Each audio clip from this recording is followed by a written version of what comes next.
Hey guys, welcome back to the Pageant Project. My guest for evening her time, morning my time, is Nicole Taylor. She is Miss Illinois Volunteer 2026. She's a conservation major at the University of Illinois, Urbana-Champaign. I'm sure I butchered that No, you pronunciation. I didn't. You did a apologize, great Nicole. job. So she's a conservation major and assistant director of Gardner Camp, a non-profit youth outdoor education center. Her S.E.R.V.E. initiative, Exploring Inclusion, promotes equal access to the outdoors by breaking down barriers for everyone. Nicole believes no matter someone's age, gender, background, or identity, there is a place in the outdoors for all. With a social media reach of over 100,000 followers, she uses her platform digitally and in-person volunteering to inspire others to discover that everyone belongs in nature. Well, Nicole, welcome to the show. How are things? They're great. Thank you so much for having me. Absolutely. Just for clarification, for those watching or listening, we just got past the Miss USA weekend. Are you pageanted out? I feel like I have a slight pageant hangover. Are you the same? I feel like my thumb hurts from refreshing and scrolling on social media for updates and all of that, but I really enjoyed it. I thought they did a really great production, especially for the very, very quick turnaround. But my predictions were all very, very wrong. So you win some, you lose some, but I still enjoyed watching it. How wrong were your predictions? I mean, Oh did my. you get any? Were you No, completely I off didn't base? get any. Not a single girl in my top five made it. I did not pick winners, but I think both of the national girls with state and miss are going to be great, great, great leaders. I've kind of read up on them and did more research, and I think the judges made a great decision, but it was not my pick to say the least. But that's okay. That's usually how it goes. Are you normally better at pageant hot picks than this? I don't know. I'm telling you what, it depends on the organization. I will say I'm pretty good at guessing USA girls usually, except this year. When it comes to like Miss America, I'm horrible. I will never choose a winner for Miss America. It always just comes out of nowhere. Okay, so does that mean you never choose? I mean, you obviously you've got your state title now. I know you competed before. So is it like good luck if someone picks you as a winner, or is it bad luck if someone picks you as a winner, or does it just depend? I don't know. I think it depends on the person, really. Like, whenever I'm competing, I never think of other people's opinions. I'm just kind of, I guess, in my own Nice. world. Um, and I always tell myself I'm never there to win. So, and it also really doesn't matter what other opinions are. Like, I know for a fact my opinion does not matter to all of the state title holders in the USA organization. So, yeah, I don't know. It's just fun to predict them. Now, I don't know if I told you this, but I initially came across you. I was listening, it must have been social media somehow, who knows? And the algorithm gods decided to put your profile, one of your posts my way. And I looked into it. And then I thought, oh, this girl's a pageant girl, but interesting. She's different. She was talking about hunting. I told you that I listened to your interview on another podcast. And I thought, oh, this girl, this pageant contestant, she sounds interesting. I want to interview her. Then I reached out not knowing at that point that you actually were one of the new state title holders in the Miss Volunteer system. So it's very weird the way things work at times. But obviously, you are interested in hunting. And so the first question I want to ask you is, have you, is this a, is this your look for today, or did you just come out like from roaming around in the mud and dirt? Because I've seen some of your TikToks. I saw one where you're talking about your hair and it was all over the place, and then suddenly it was pageant glam. So have you been glammed up the whole day, or did you just get glammed up for this interview? I'm telling you, it depends on the day. I can be a different person every single day, but I think that's the beauty of being a woman. I just got back from Chicago, actually, so I've been glam this whole weekend. I've been living in pageant land. I've did a few different appearances in Chicago, had a really good time, but come tomorrow, I'm gonna be in camo in the woods hunting. So you never know. Can you give people an insight into sort of a day, not a day in the life, but maybe a week in the life? Because I don't know much about hunting, but it seems like you're either full glam mode or literally not maybe rolling in the mud, although maybe you are, but literal full. Because sometimes we say, "Oh, not typical pageant girl," and then I look at your Instagram or your TikToks, and you're literally like dirt camo, and then we'll show the owl call thing in a sec. But what's a week in the life? Because you seem to have so many different facets to what you do. It's very, very versatile. Some days I'm a college student, doing college classes, tuning into lectures at home. I'm an online student. Some days I'm help running a nonprofit, just being a leader for kids.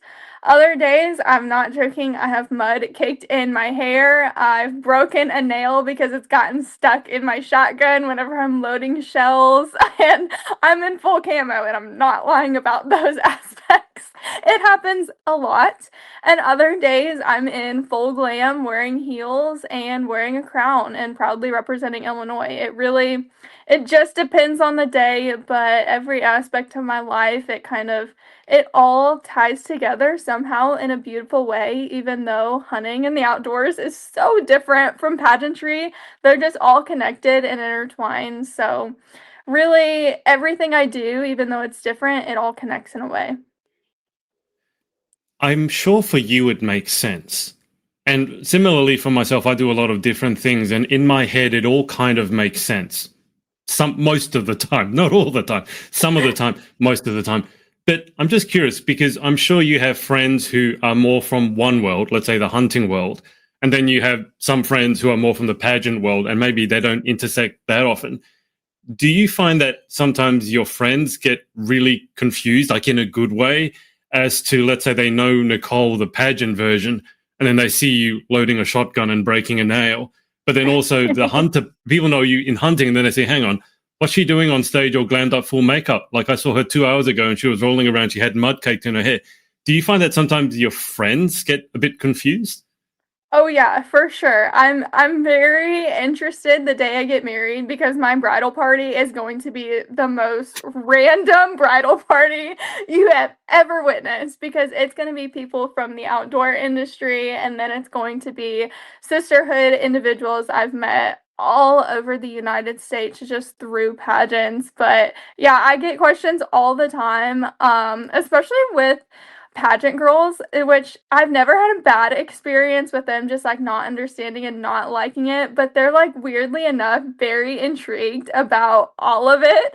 And so they're always asking me questions, especially if I'm on a hunting trip or whatnot. And then people in the outdoors, a lot of them are men predominantly and a lot of older men. So they don't necessarily fully understand all of my pageant stuff, but every time I compete, they're like, how was your pageant thing? And then I'll tell them all about it. So they're all very, very intrigued and very supportive. I think that's really interesting. And I just want to dig into that a little bit because we often say, there's a pageant girl cliche. And I've interviewed enough pageant contestants that I know there really is no such thing as a typical pageant girl, especially in this day and age. Yes, they could be a model. They could also as equally be a doctor or a lawyer or both. And you just never know. Do you think, have you been surprised by how accepted you are in the different circles? Or do you still sometimes have a little bit of people who sort of think you should be one way or the other? You'll always get, I guess, the bad apples in every single group, but I'm really happy with my life. I'm happy with every aspect of it, even though it's incredibly different. And what I tell myself to deal with the negativity, especially putting yourself out there publicly, especially through social media, you're gonna get the negative comments, you're going to get the haters. But if you're comfortable in your skin and you're fulfilled with your life, it does not matter whatsoever. And that one comment, it happens, but the 10 other positive comments and feedback, that makes up for it. And if I'm making an impact on a little girl to go out and experience hunting, but still be a girly girl deep down, all of those hate comments truly, they don't matter because I know I'm making an impact just being very diverse and really just experiencing life in a fully transparent and authentic way. Have you always had such thick skin? Honestly, yeah, I'm kind of stubborn, but in a good way. I think I'm a realist I'm realistic but also stubborn in a way. So I just tell myself, how it is. And I don't know. I've kind of figured out things that fill my cup up, and to me, I just keep on going in my own path.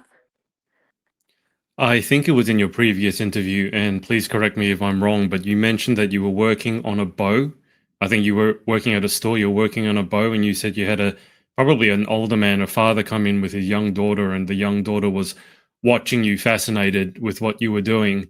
And you were, obviously heartwarmed by that. But then I think the father said, women don't hunt or girls don't hunt or something like that. Does that does that happen often? I'm going to guess it doesn't, but does it happen often? And when it does, how do you deal with that?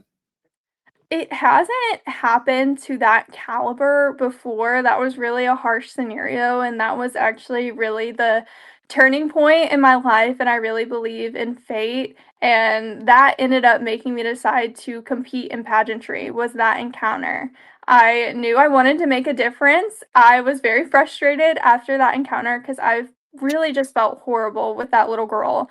And I so believe in fate because I tuned on social media and out of nowhere, I did not Oh, follow pageant individuals whatsoever. A pageant girl popped up talking about all the impact she was making. And I'm like, oh my gosh, I have no clue about pageants, but I'm going to do this and I'm going to make a difference. And since then, I've been able to make a lot of impact and a lot of change, and my life has changed drastically. But you'll get those comments here and there, but if you just keep your head down and just keep focus on why you're doing the things you are and your reason behind it all. For me, it's to be a role model that I never had growing up. So as a young girl, I didn't have another female to look up to who enjoyed the outdoors, enjoyed fishing, enjoyed hunting, but also enjoyed being somewhat of a girly girl. I didn't have that. But I realized whenever I physically grew up and I kept seeing those younger girls still without a role model, I thought to myself, why can't I be that role model? Even though I didn't have one, I can create one for the next generation. okay, so you were a hunter before, or you enjoyed the outdoors before you ever set foot in pageant land. It's very funny the way Instagram or social media works sometimes. It's like it's always on and it's spying on us Yes. because I'm like, how did it manage to do that? We'll never know. But can you give people an insight into what your first steps into pageantry were like? Because you probably 5 minutes ago were loading your shotgun, working on a bow, or rolling around in mud. And then to go into the pageant world where I don't think I've seen any of those things. But what was it like your early steps into the pageant industry? It was wildly different. I had to learn everything pretty much from scratch. I started at 18 years old in the Miss America organization at a local competition. So I had to learn how to brand myself, how to speak, and most importantly, how to walk in heels. That was the most difficult part for me starting out. And I went into the experience thinking there's no way I'm going to win because I was competing against some very well seasoned pageant girls. And I'm like, I do not belong up here. I don't know what I'm doing. I don't know what I got myself into. I am not one of these girls whatsoever. But back then, looking back, I had no clue what an actual pageant girl really was and the diversity of a pageant girl can be. And so I ended up winning my very first pageant I ever competed in. I was like, oh my gosh, this is real now. I have to be like a really girly girl now. Like, this is real. And then I got to compete at Miss Illinois. And since then, my life has changed so much. It's the reason I currently attend college at U of I, studying conservation, making the career path. Oh, It's okay. the reason I have my job at Gardner camp as the assistant director. And it's the reason I've made so many connections, and I get to say social media is one of my sources of income. Every single aspect of my life has significantly changed because of pageantry. So looking back, even though I thought I didn't belong and I thought I didn't know what I was doing, I really just had no clue the path and the light that was ahead. Did you own a pair of heels before you competed in pageants? I don't think so. I remember I went on Amazon and I bought the cheapest heels I could find because I'm like, when am I ever going to use these? I'm going to use these for one night. Wrong. I was so wrong.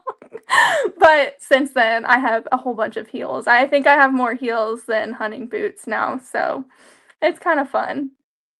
I was going to ask you a follow-up question, which is wardrobe. You know, pageant girls often have their wardrobe and it's full of Sherry Hill gowns, couture gowns, heels, all the pink sparkly stuff.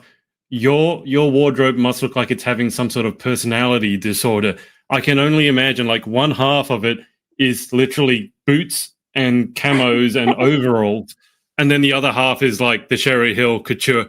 Like, is it like that, or is it all mixed up? Do you have two separate wardrobes, or what's happening? So I actually live at a hunting lodge, so we have a lot of closets that fortunately they don't get used because a lot of our hunters are men and they don't really use closets. So I've taken up about 3 closets, so it's just wonderful for me. I've got a regular closet, a pageant closet, and then stuff for all of my hunting gear. So it works out pretty great. So it sounds like for you, being in the outdoors was always part of your DNA. But maybe also, somewhat surprisingly, you wouldn't be where you are today without the pageantry side of things as well.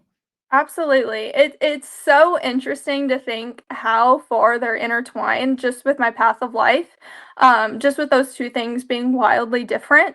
Hunting was always a part of my culture and life. I come from the smallest county in the state of Illinois. I graduated with just about 40 individuals in my class. Like, if you can imagine the smallest town ever, I live there. But it was so important to hunt within our little small town that the start of deer season, it was called Deer Day in our school, and nobody went to school. It was like a national holiday. I'm telling you, like, we take this so seriously. Everyone loves it, everyone does it.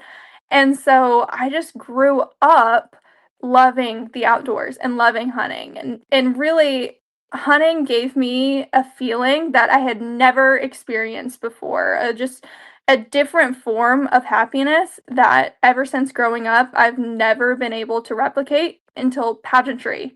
It's Mm. actually really fascinating that walking on stage in an elegant gown gives me the exact same feeling of empowerment and happiness as I would walking in the woods, going hunting, and all of the things. It's very it's so different, but deep down it gives me the exact same feeling. But both of them have intertwined and really just played a huge part in my life.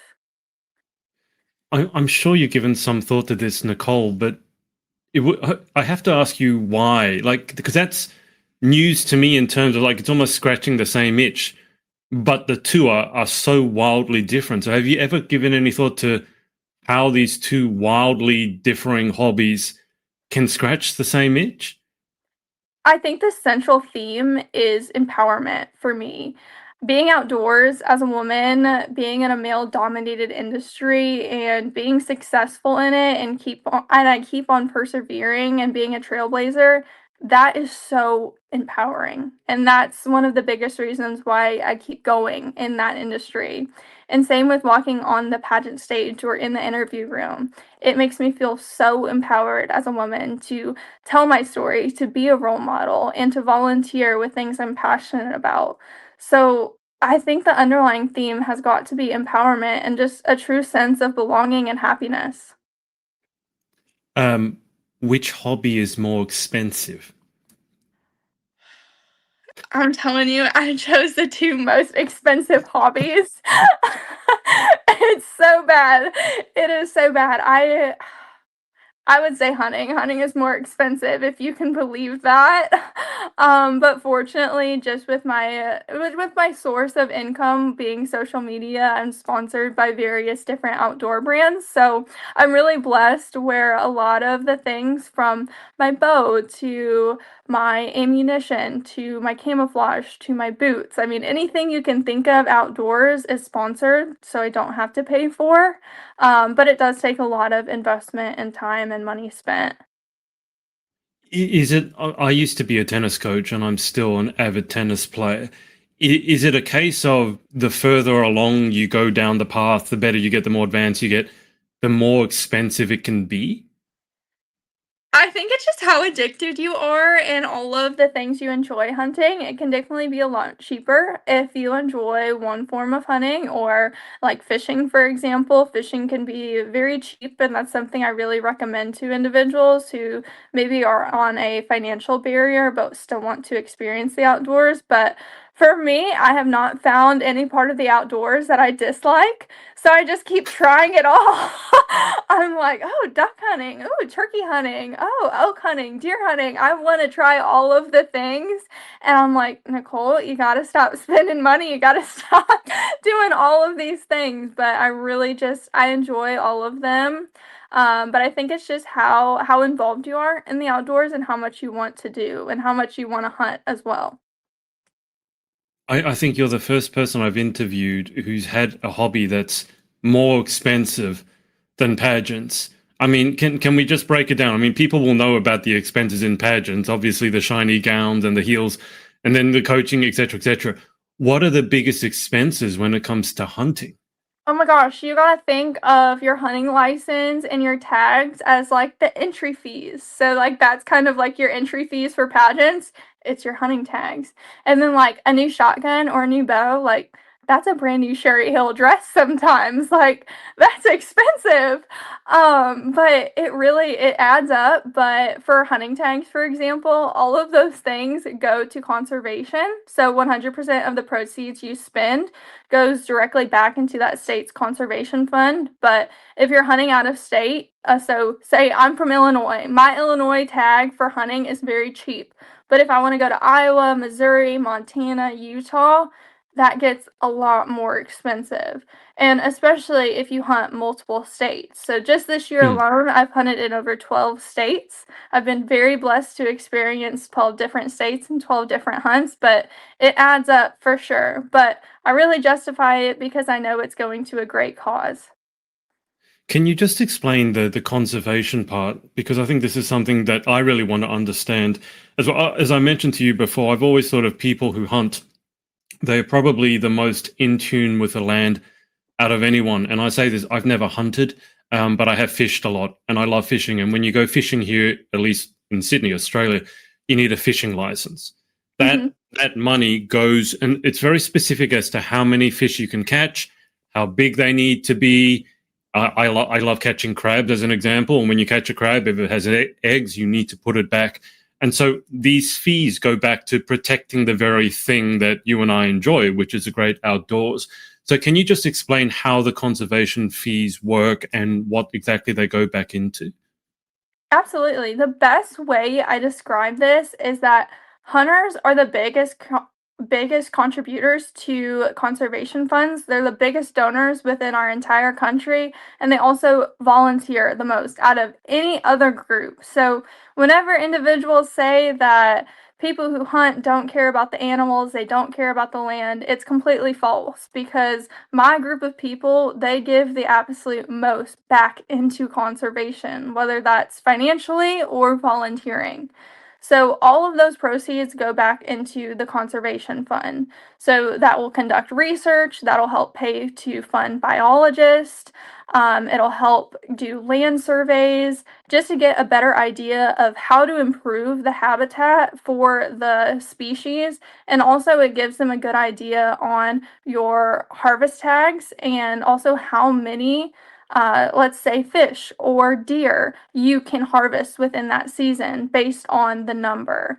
So it really gets a good idea as long as you're doing things the right way, paying for your tags, you're harvesting the legal amount of numbers. Hmm. It in turn it benefits the animal or the fish that you're after because it creates a better habitat for them, it creates better research for them, and it's also land and property management in a sense. So I come from an area where it's very deer heavy, and I've hit 5 deer with my car, and I've totaled out 3 cars due to deer. Yes, they just run out in front of you. And to think, if we did not have deer hunters doing that management, we would have so many more, and we would also have so many more deaths. So Mm. that's something they keep into consideration, is to keep the numbers at a healthy amount. When you, we have something similar here in Australia, but with kangaroos. And I don't know in a size battle who wins between a deer and a kangaroo, but kangaroos can often be on 2 meters tall, all Mhm. muscle, and if they go back on their tail and kick you, you're dead. In a battle between your car and a deer, who comes out the winner? Is there any winner? Because that sounds terrible. Usually, if you hit a deer, which they say you hit a deer, but really the deer hits you because they'll Yeah. just run out in front of your car, it's more times than not your car is totaled out, including trucks and sometimes even semis. Like it is insane. But where I come from, we are one of the best deer hunting places in the entire country. And so our deer are the biggest. So granted, it's not going to be that way everywhere in the United States, but particularly in West Central Illinois, we have some giant deer that can really, really mess up some vehicles. Can you give people an idea how big are we talking? If they're jumping in front of semis and the semis are taking a hit, they got to are they like elephants? You sure they're deer? So for example, it's actually on my Instagram somewhere. I harvested the biggest deer to date last year, and it was just the biggest bodied deer I have ever seen in my whole life. And so whenever we were dragging it out of the field, I'm like, guys, wait a minute. I just need to lay next to this thing to get a representation. Like I was laying head to toe, and the deer was still bigger and longer than me, and I'm 5'9".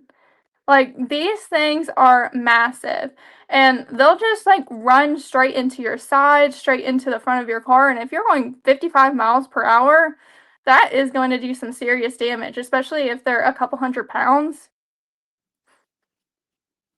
It sounds like I remember in driving instruction they always said, oh, if an animal runs out in front of your car, just keep going because if you swerve, you might hit another person or run off the road.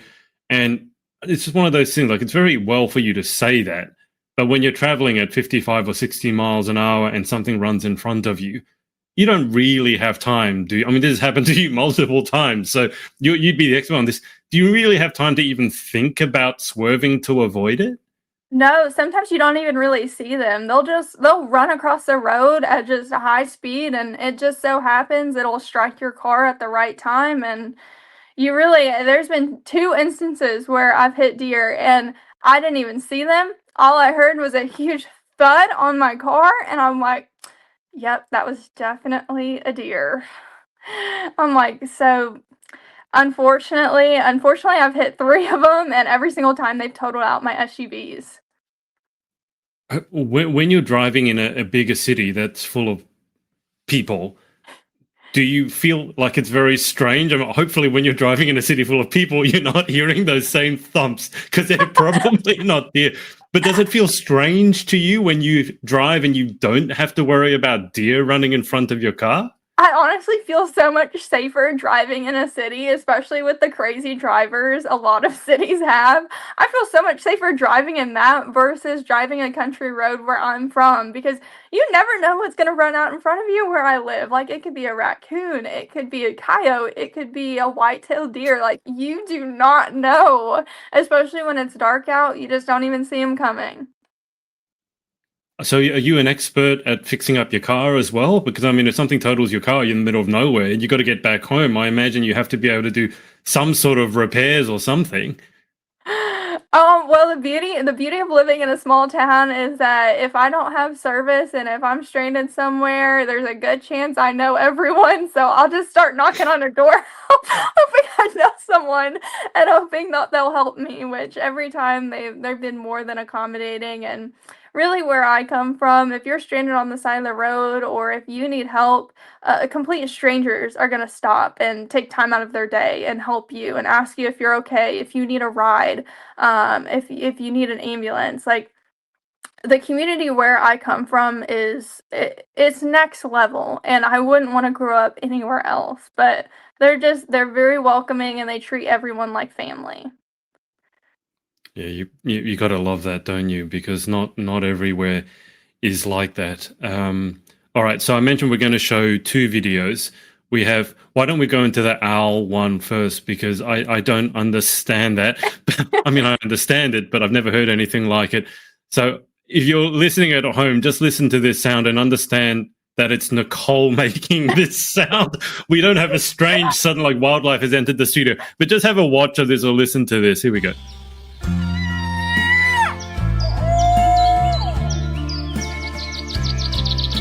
That's so good. I'll just play it one more time in case you missed it.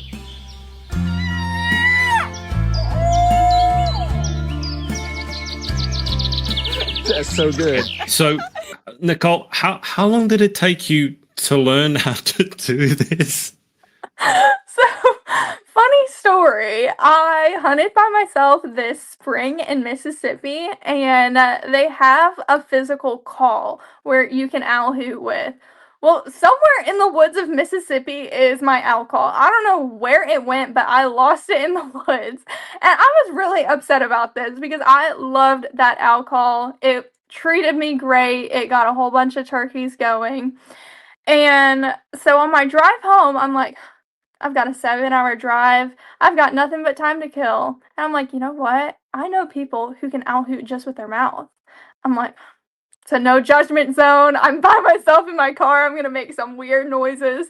So it took me a few hours driving from Mississippi to Illinois to figure out how to owl hoot. But I figured out I have a really good hidden talent now. So I love it. But I've since posted that video. It went kind of viral. But I still haven't gotten asked that to do that in a pageant interview room. And I'm a little disappointed. But maybe I'll get asked it at Miss Volunteer America. We'll see. You know, people sometimes sing in the car and then they realize that someone's next to them looking in, and then suddenly they pretend they're on a phone call or something. So if they had looked into your car whilst you were doing this, what would they have seen? Where do you begin to try and imitate an owl? Well, my best piece of advice, if anyone wants to learn how to do it, is that I will play live animal sounds like through my car radio, and then just like kind of pause the video and then try to imitate it, and then let it play, pause it, imitate it, and just keep on going over and over again. That's how I kind of learned how to turkey call. That's how I learned how to owl hoot. That's how I learned how to do a whole bunch of different animal calls, just with other calls. But Okay, I need to ask, how many different animal sounds can you make? So the owl hoot is the only thing I can do with my voice, but there's different calls, like physical calls that you put up to your mouth and just imitate different animals that I can do. So like I have a different turkey calls. I can do like different deer calls, elk calls, like all kinds of different calls, like coyote calls, just all kinds of them. So you never know when they're going to come in handy, but it's a really interesting thing about hunting. So I learned how to owl hoot, and why it's important to me is that I'm a big turkey hunter. Well, turkeys, as you probably know, they gobble. And as a hunter, that it's really important to hear a turkey gobble, because then you can locate them to try to figure Yeah. out where they're at, if you can get around them, get within shooting distance, all of the things. Well, turkeys shock gobble. So whenever they hear a really loud sound and it kind of startles them, they'll gobble. So they'll gobble to like thunder and lightning. They'll gobble to like a car door slamming shut. But most Right. importantly, they'll gobble to owl hoots. And so you obviously don't want to slam your car door, because they're going to be like, oh my gosh, there's a hunter. You know, we need to be on high alert. But an owl going off in the woods is just a normal occurrence for them, and so they'll gobble and they won't be on high alert. So that's why I learned how to owl hoot. Do you have that nursery rhyme, or have you heard of that nursery rhyme, Old MacDonald Had a Farm, E-I-E-I-O? Yeah. So, have you ever had a friend, like, say, and on that farm he had an owl, and then you do the like? I mean, I'm just imagining how. So, okay, are you? I don't want to put you on the spot, but are you able just like to do the owl call now, or do you need to warm up? I can do it now if you want.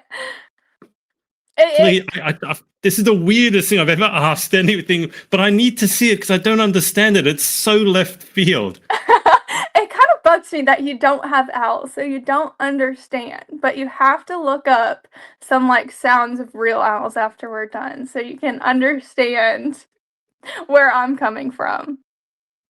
Okay, but I mean, we probably have owls here, and I just don't know.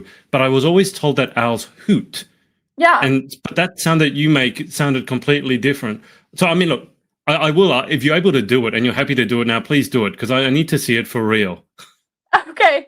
Okay. So how you owl hoot is you kind of close your throat a little bit, and then you'll kind of project the who hoots for you, who hoots for you. And so that's kind of a sequence where it sounds just like an owl. So it'll sound something like this.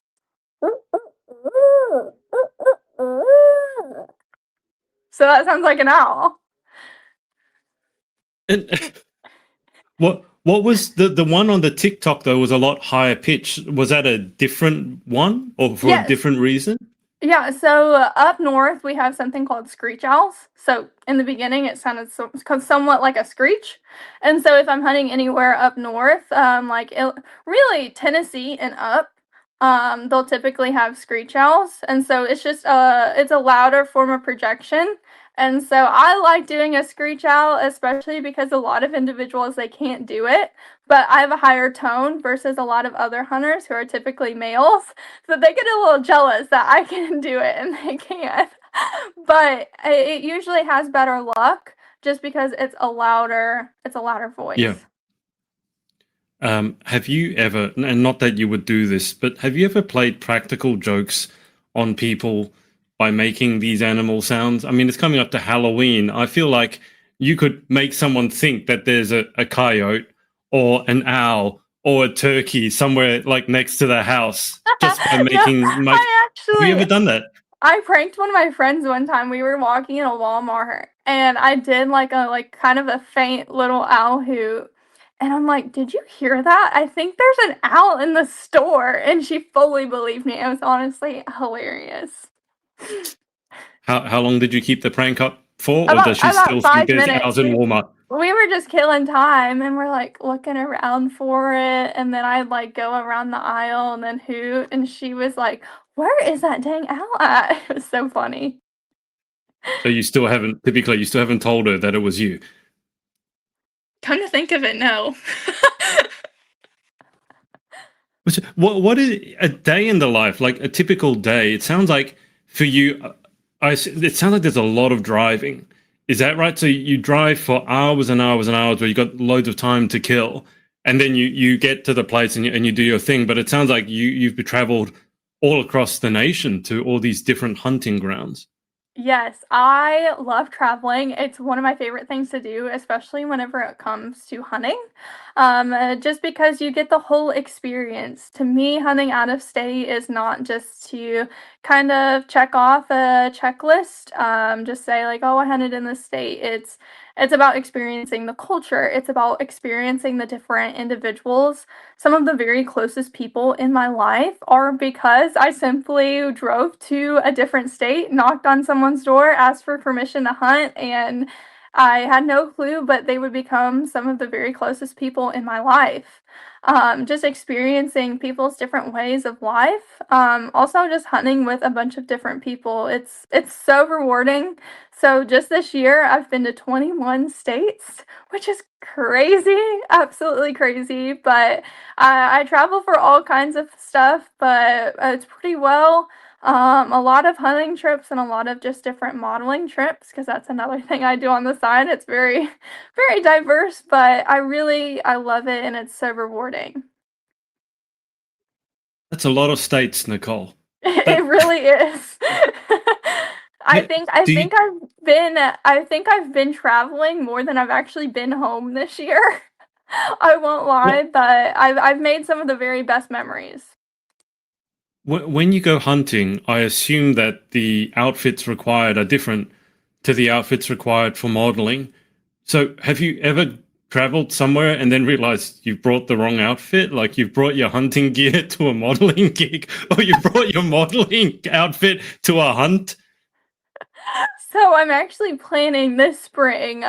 Spring is the busiest season for me. It's turkey season, and you can hunt in 49 states except Alaska for turkeys, and it's my favorite thing ever. So I try to go to as many states as I possibly can, just because a lot of states have very small limits, whether it's one, two, or three birds.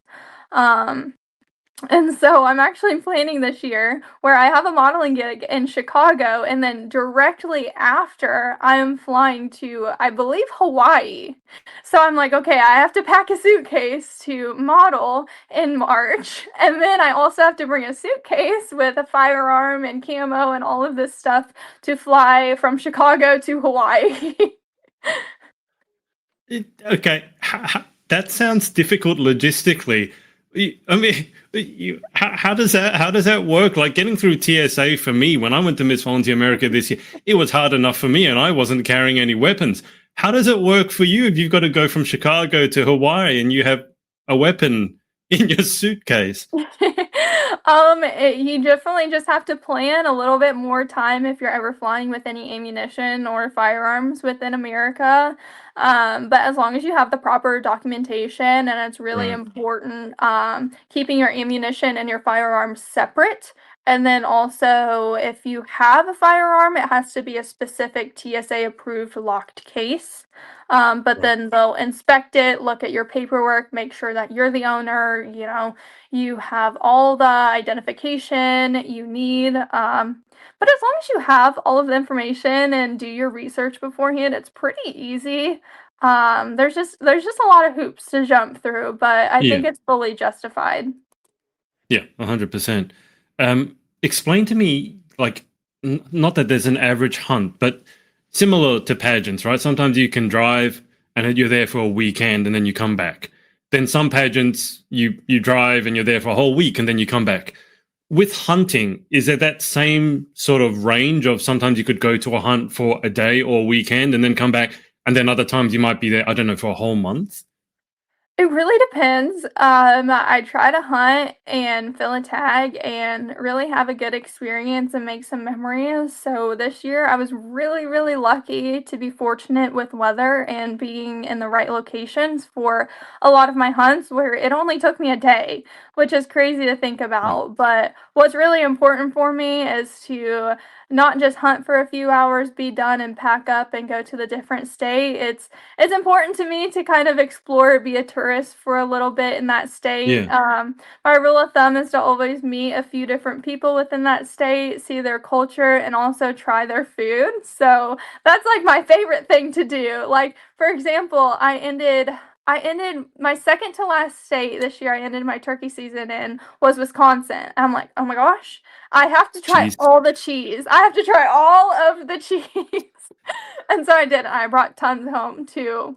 But that's some of my favorite parts is like for me, a hunting trip isn't just about hunting. It's about all of the things collectively and then just having fun going hunting as well. So it really depends. Sometimes it's a day, sometimes it's up to a week. Like, for example, I hunted in Mississippi and I had to go back 2 times. I went there on my spring break from college and I hunted for an entire week straight and I had the worst luck ever. It was not good hunting. I was exhausted. I was in the woods for like 14 hours a day for a whole week. I was losing my mind. And I'm like, I gotta go back. I gotta start school. I need to get back to my job. And then a few weeks passed and I decided to go back. And then literally the first morning I came back, I ended up harvesting a bird. So it just depends on the time of the year, how the birds or animals are acting, and the weather. It's always weather permitting. How? Because I'm just thinking about my own fishing experience. We sometimes what we'll do is take out a big sort of houseboat over the Christmas period, which just for context here, because we're opposite seasons. So Christmas for us is in the middle of summer. And so Christmas is normally a very good fishing season, a good time to fish. And where we go, you can fish for fish if you want with the rods.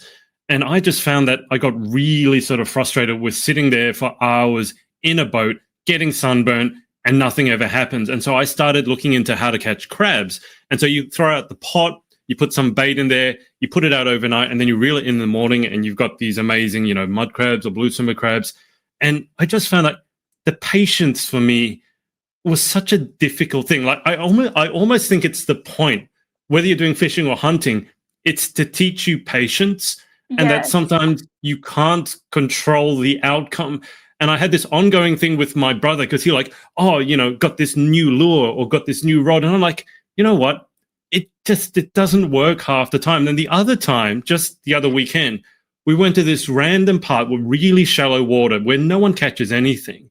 And we had a net to bring in the big fish in case they break off. And I literally had my hands on the net and he goes, oh, don't bother bringing that. We won't catch anything. Kid you not. He throws it in 5 minutes. We had probably a 40 or 50 centimeter long flat head, the biggest I've ever seen. And guess what? It broke off the line at the last minute. So for you, is it the same is it like battling yourself with patience and then the frustration, but then when you catch the big one or a plan works out, it's all worth it? I think it depends on really my experience and my time frame whenever it comes to hunting. So whenever I was kind of fresh into the hunting world, hunting by myself, traveling a lot more a few years back, I would get frustrated very easily, but I think that was just me being a young hunter and not understanding all of the things that go into hunting other than just the kill. Yeah. And that's something a lot of newer hunters will experience. Unfortunately, they won't understand the reason why behind it all. Like, for example, I remember we were hunting in North Dakota. We were like climbing these mountains. We were in the Black Hills on public land. And we were hunting for, oh gosh, I want to say 4 or 5 days, just walking miles and miles and miles every single day. But still to this day, it's some of the most beautiful country I've ever encountered. It's so beautiful out there. And I remember just walking and walking and being exhausted and looking at my friend who I was hunting with and just like breaking down. I'm like, why are we even doing this? Why are we here? Why are we still hunting? Like, I was just so like sleep deprived. I was tired. My body was exhausted. And he looked at me and he's like, if you are just up here to kill something, you're here for the wrong reason. And ever since then, that has stuck with me. Even though it's really hard work and you can be sleep deprived and your body can be exhausted from hiking 10, 20 miles a day sometimes, there's more to it. There really is. Yeah. It's experiencing nature. It's forcing yourself to be off of technology, off of the grid, finding yourself, finding your patience. It also instills a lot of hard work and perseverance within you. So all of the traits that I have within myself that I'm very proud to represent within myself are really all from the outdoors and things I've learned through the outdoors. So you mentioned this earlier, but have you found anything in the outdoors that you don't enjoy? Oh my gosh, I am terrified of snakes. Like, What? I know it's bad. I have like an irrational fear, like straight up a phobia, if you would. If I see a snake in the woods, I will turn into the biggest sissy. Like, I'll be like screaming in the woods because I'm so terrified. And it can be a snake like this big. It doesn't have to be like a huge snake. I don't know why. I'm terrified of them. Like, Okay. I think if I saw a bear in the woods, I'd be like, "Ugh, whatever, it's a bear." If I saw a snake this big, I would be like shaking in my pants. I mean, you said it's an irrational fear, so there's no point me asking you to explain it. But I will. It surprises me, like that there's something outdoors that you would be so phobic of. Because, I mean, how commonly would you see a snake doing what you do? I mean, you're so many different states doing so much hiking. Snakes must be a relatively common occurrence. I tell myself ignorance is bliss. Ignorance is bliss. If I don't look for them, they're not there. If I don't see them, they're not there. Even though I know that they are fully there, especially in the places that I'm hunting. I mean, they could be slithering right next to me, and I'd be like, I don't know what that sound was. I don't know. I force myself into delusion. I'm like, there's no snakes here, even though there's fully snakes here. But I've tried to get over the fear. I can't. I cannot. I was in Tennessee hunting, and I encountered this really great biologist. He works for a national agency, actually. And on his free time, he's a snake wrangler.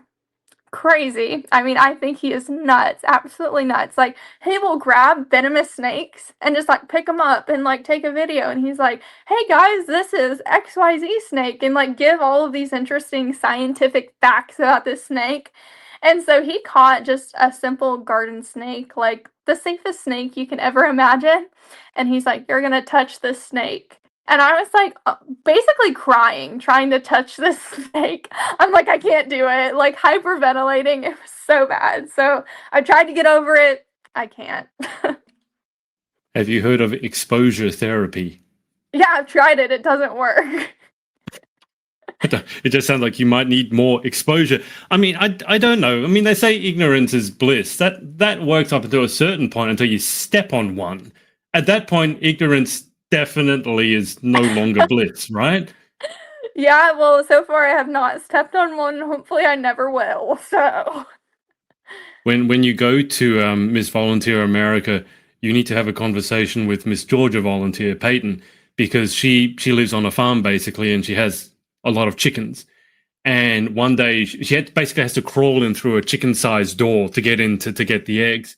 And she crawls in through this chicken. So this is pageant girl, right? Pageant queen like yourself, crawls in through a chicken-sized door, looks up, and comes face to face with a snake. oh my word. And I asked her, like, from the outside, what would I have heard? And she said, oh, nothing, because she just went, oh dear, basically, because she's kind of used to it. But just to clarify, if that had happened to you, what would have happened?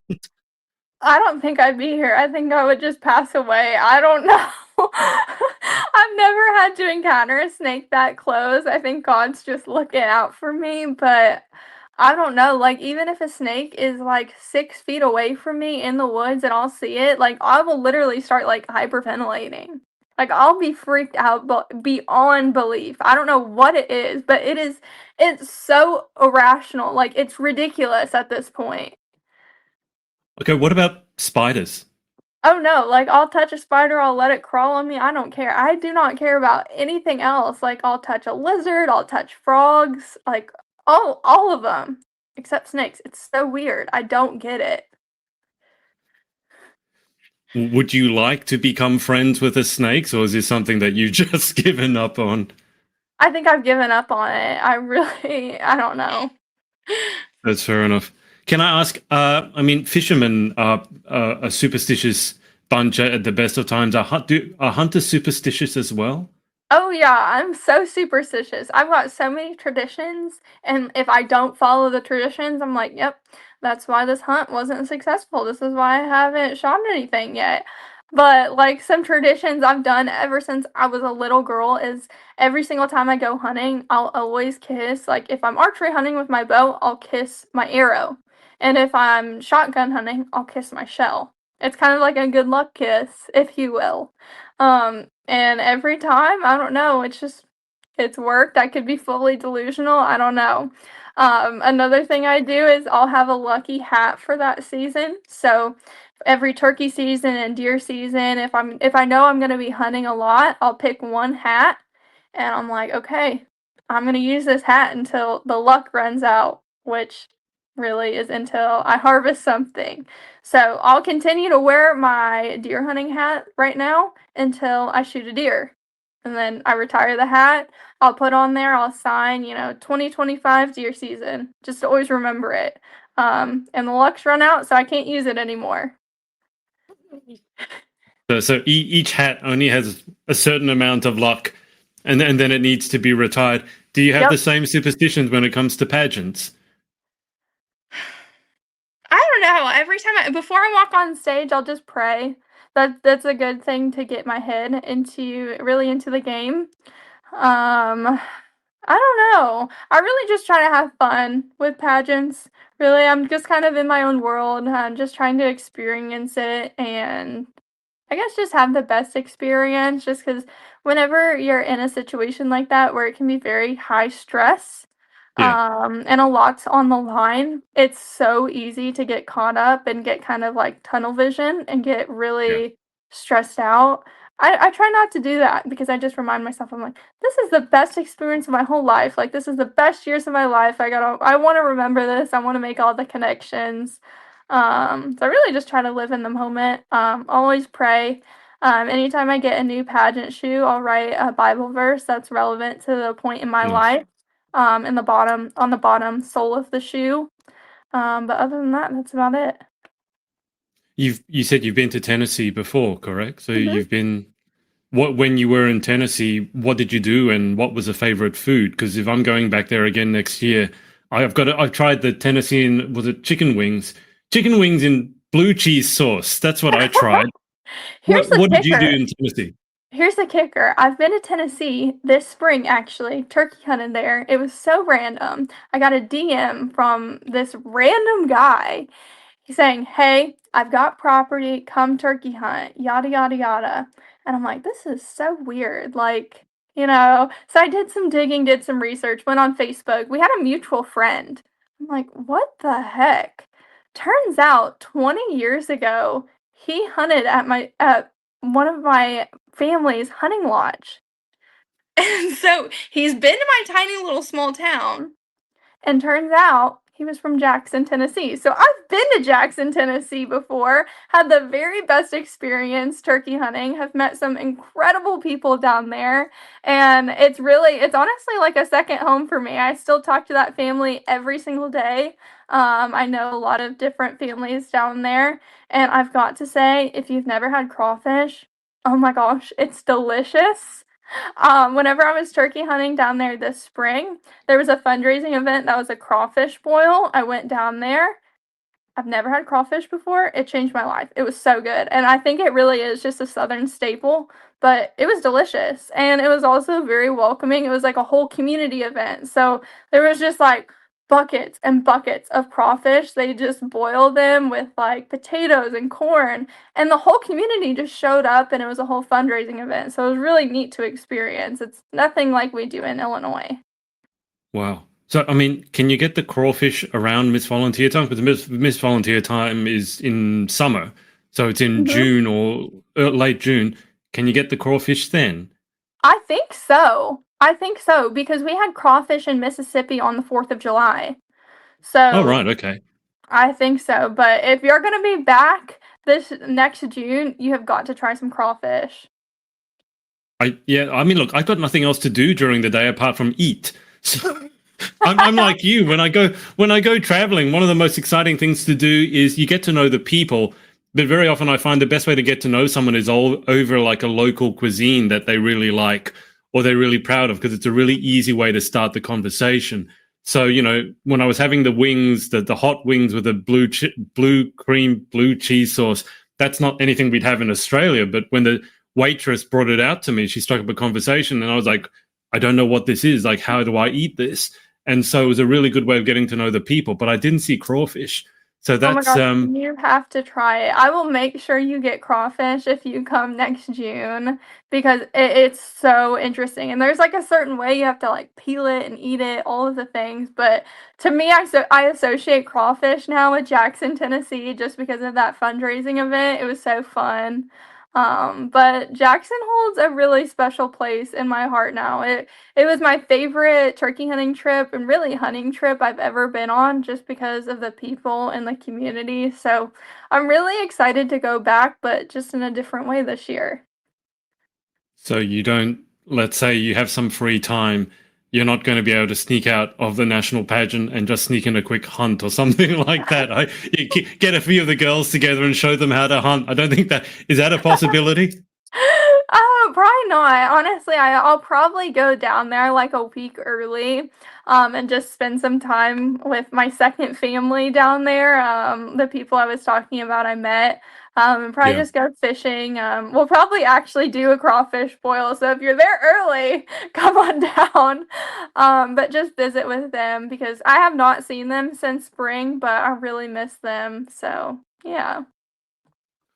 Nicole, what do you do with yourself when you have to be indoors? I mean, you loved the outdoors so much. Me too. As a tennis coach, I was so used to being outdoors, loved it.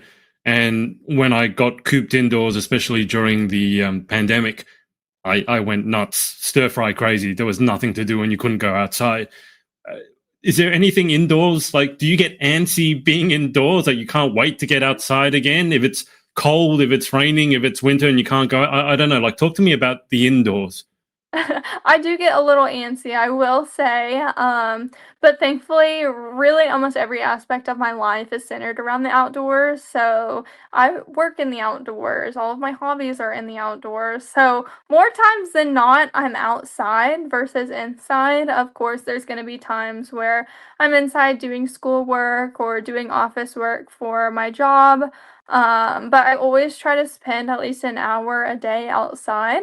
Whether that, if it's not hunting season, I'll go on a walk or go to a local park, or go fishing or just do something to kind of ground me, especially just in the point of my life where I'm in my young 20s, I'm in college, I'm a full-time worker helping run a nonprofit. A lot of the aspects of my life are really stressful, I will say, and being in your 20s, there's a lot of unknown, but that's Mm, also the beauty of your 20s, in my opinion.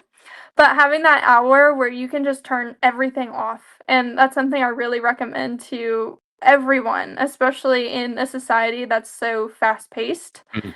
is to just spend 30 minutes to an hour just outside.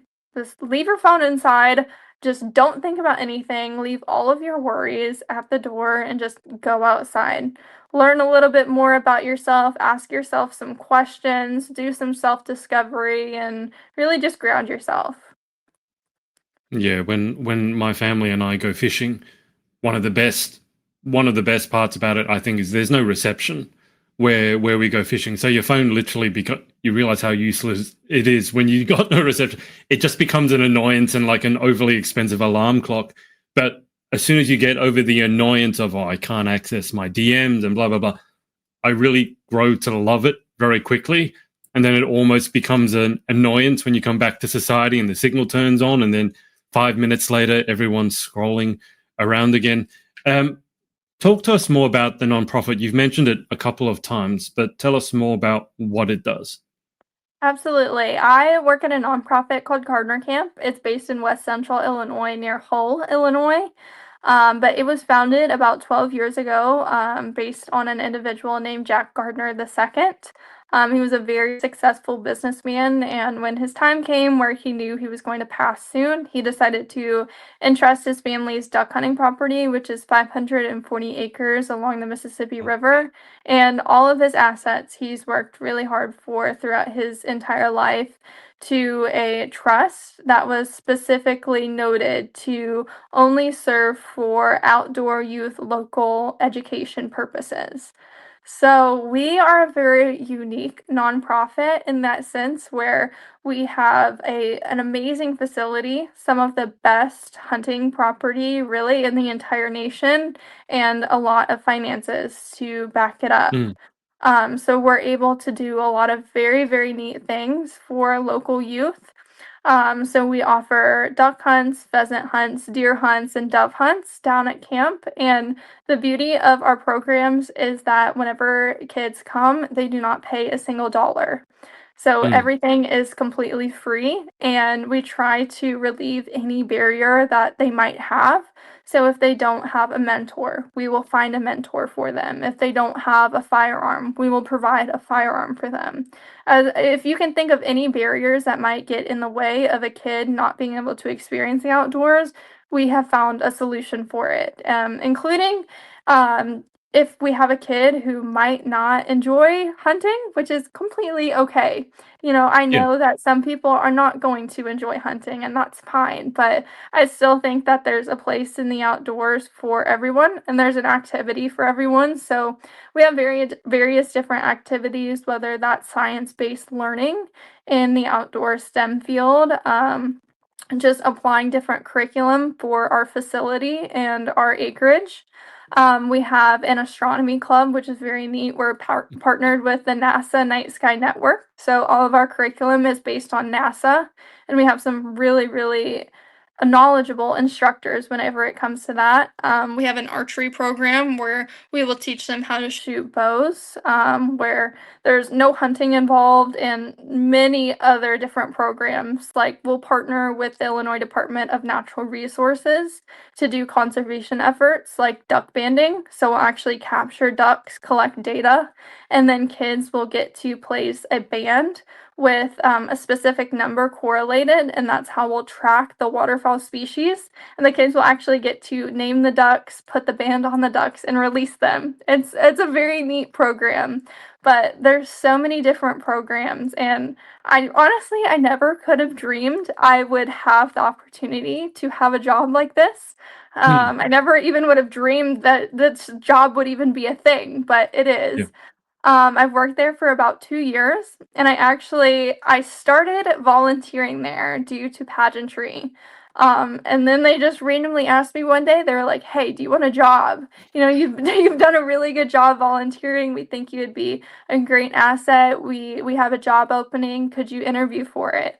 And I'm like, "Oh my gosh." I was 19 years old at the time, and the job description was have a bachelor's degree or higher, have qualifications and experience in the field, have teaching qualifications, and the past individual who had the job similar to mine, she was a mother and she was in her 40s, had a lot of experience.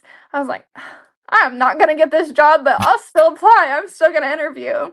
And so I just laid it all out there in the interview room and then randomly got a call back. And I'm like, oh my gosh, I have a job I never even would have dreamed of. But it has been really next level. I'm the assistant director down there, so I'm second in charge down there, which is it's incredible. And it's so fulfilling to be able to serve kids and to be immersed in the outdoors every single day.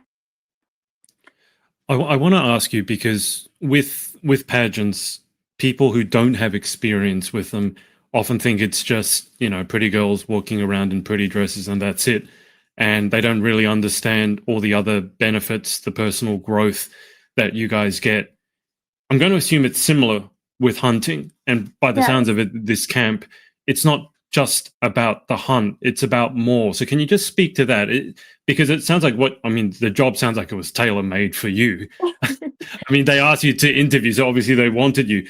But it's more than just about the hunting, isn't it? In the way that pageants is more than just walking on stage, it sounds like there's some element of personal growth here. Yes. So the underlying theme of every single one of our programs that we host down at camp is education. We want every single kid to get done with their experience at camp and to be able to say that they learned a thing or two about that hunt or why we do things the way we do, why we practice things in the correct manner, why we take conservation so seriously. We want to make sure that we're raising the next generation of hunters to be the very best hunters when that comes to ethical decisions and being a conservationist above being a hunter. So Yeah. that comes into effect whenever we're creating mentors. So every single kid will get paired with a mentor that's skilled, to teach them the ropes and teach them right from wrong, which is something I really, really value. And will take a lot more time than normal teaching them and explaining them all of the ways we do them and really the why to everything, which I can appreciate. Yeah. That sounds like amazing what you're doing. The place sounds huge. Did you say 548? My mind can't quite comprehend how big that is. That's properly huge though, right? That's a giant property. Yes, it is very large. We have multiple different buildings. We have a hall for meetings. We have a newly built outdoor classroom where school Wow. districts can come down and do an outdoor-based learning curriculum, which we've been able to hire different teachers to create curriculum that is geared towards our camp. So it actually applies to our property and different aspects within that. So for example, there was a flood of 1993 within my area, and so all of the trees within the 540 acres are new from 1993. So the Yeah. kids obviously don't know that because they don't remember the flood of 1993 because they weren't born yet.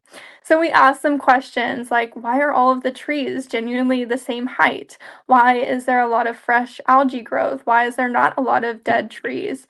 And they make assumptions and they make kind of a lot of predictions and theories.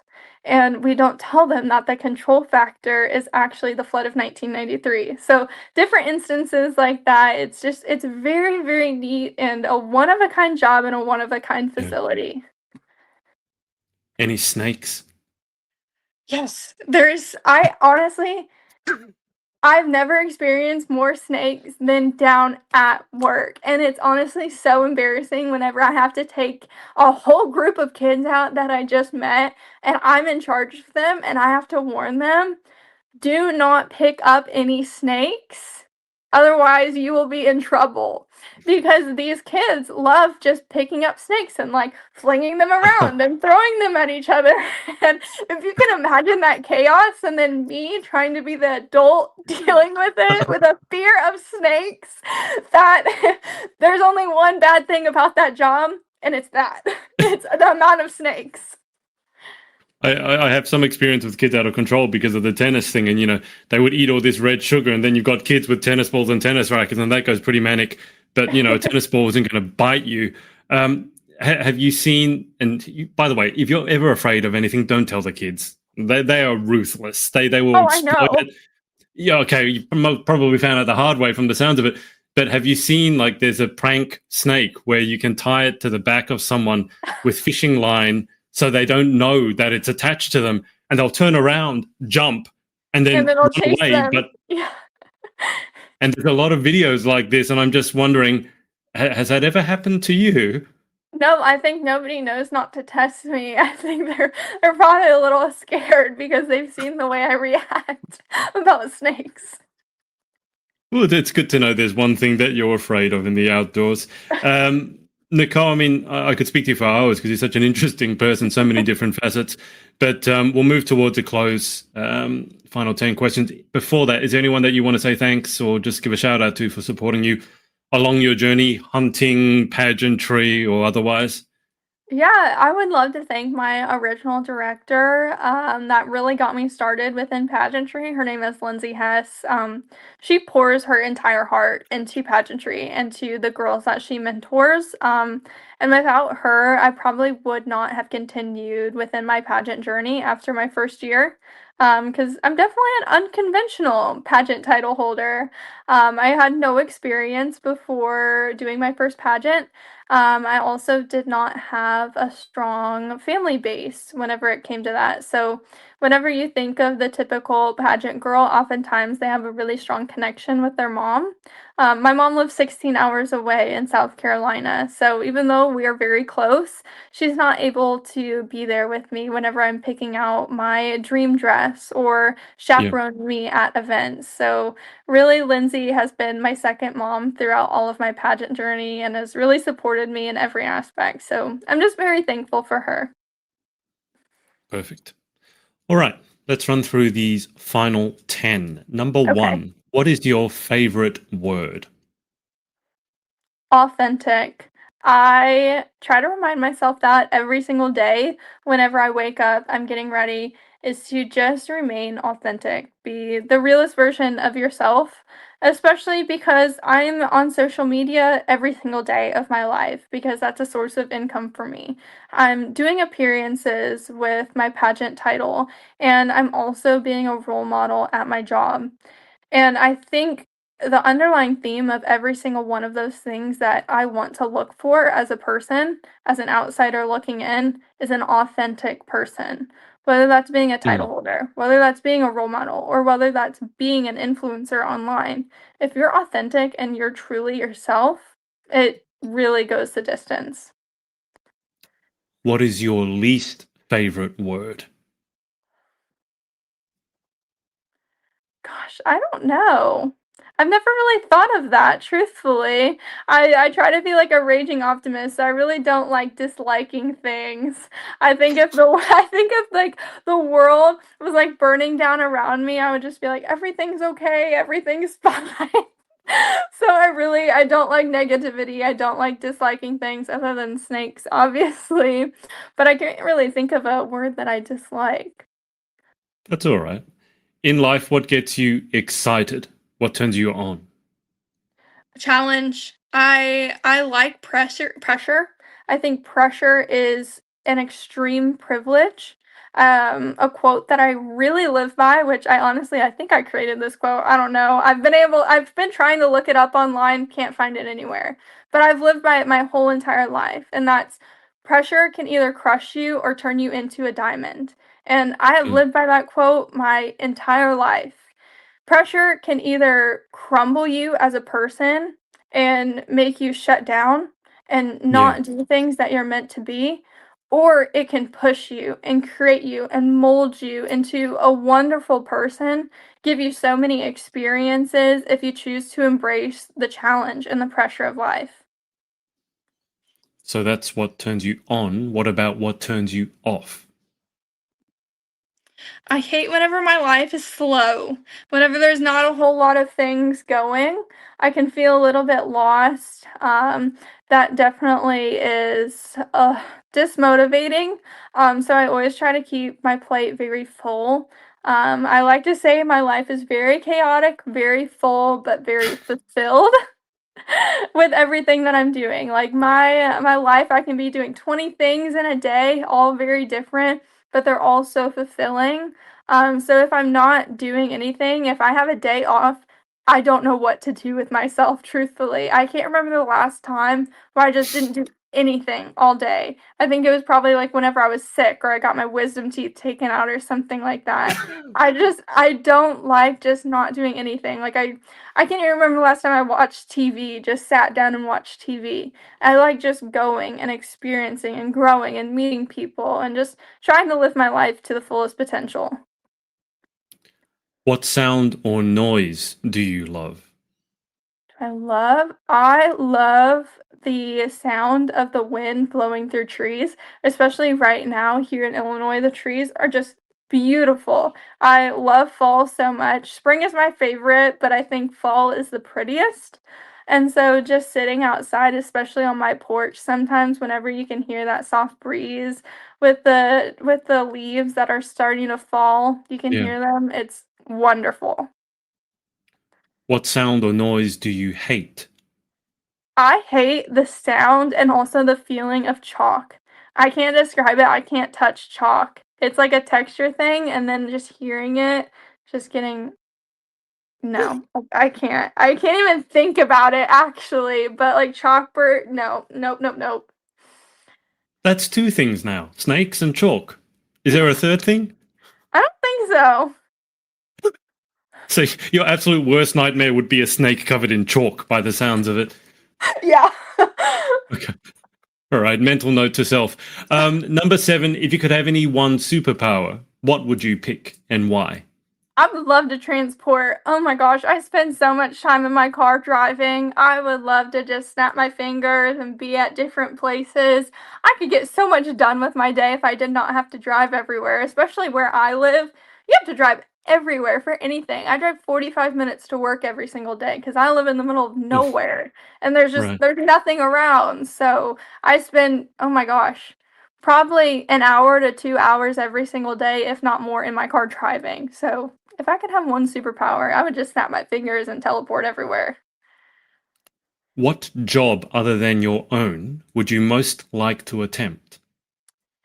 My long-term goal is I would love to work for a state agency, specifically the Illinois Department of Natural Resources. It would be a big jump, I would say, professionally, just because I'm used to working in the nonprofit space where I can really make my own schedule, and sometimes my schedule is really hectic. Like for this weekend, for example, I'm going to be down at camp at 4 a.m. getting duck hunters ready to go duck hunting. And then I'll be there until 9 p.m. because I'm taking deer hunters out. Like it's very kind of sporadic when it comes to hours, but a government agency job is going to be more of a 9 to 5. But my long-term goal is I would love to make impact regarding our state policy when it comes to conservation and hunting issues, just because I think it's so important to get a perspective and a face that is a hunter and that understands the rural environment within our state versus just the Chicagoland and more urban districts. What job would you definitely not like to attempt, aside from snake wrangler, from the sounds of it? I could not imagine working in a cubicle, just 9 to 5, just doing office work, not going outside, just like a very boring job. I would really hate that. Just something that's just unfulfilling. My job right now is so fulfilling, so thinking about kind of like I guess a corporate job, I would say. Oh my gosh, especially thinking about PTO. I travel so much, I think I would burn through my PTO within a month. Final question. If heaven exists, what would you like to hear God say when you arrive at the pearly gates? I would love for him to say that you did it your way and you did it right. I think that's the most important thing because my perspective in life is doing things my way, but deep down, doing things my way is actually his way. I like to say every single avenue within my life and every single opportunity is not my opportunity, it's his opportunity that he gave me. And I try to be a light through that. So, still staying true within the values and the morals and what I feel within my heart, because I really believe that if I think I should do something, it's God telling me I should do something that way. Yeah, beautiful. Well, Nicole, it's been a blast. Thank you so much for coming on.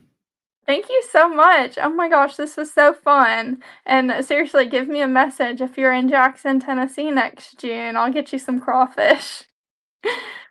That makes a trip all the worthwhile. Just that alone. I mean, that sounds amazing. As much as the chicken wings were pretty good, I think the crawfish sound a lot better. And I'll keep you on the line for just a sec whilst I hang out with the audience. Stay away from the snakes is what I'll say. But thanks to everyone for watching, and we will speak to you next time.